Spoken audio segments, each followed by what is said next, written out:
जय सतनाम।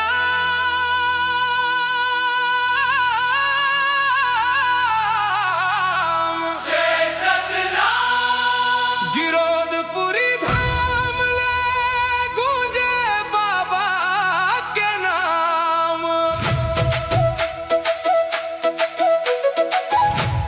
हो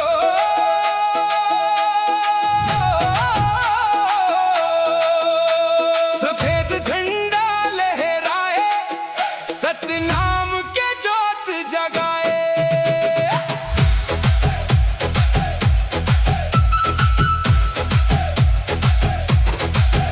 अंधियारा में डूबे रहीस दुनिया के संसारा।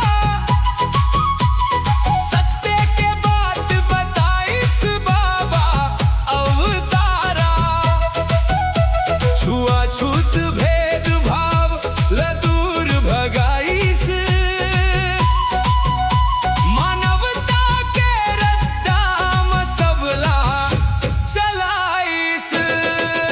जग में चमके बाबा घासीदास रे, सतनाम के गूंजे आवाज रे। जैत खाम खड़े है गाँव गाँव में, बाबा के महिमा पार रे।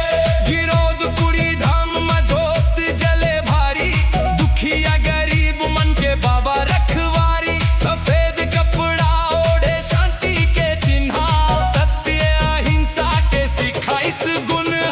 जय सतनाम, जय सतनाम। बाबा घासीदास महान, झूठ कपट ला दूर भगा के देइस सत्य के पहचान।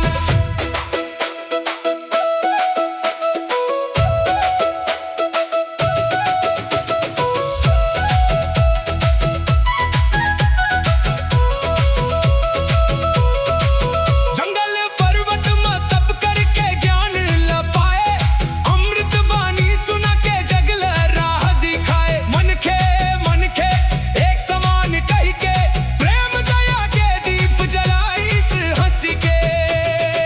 ओ बाबा तोर महिमा गावत हवै संसार, सतनाम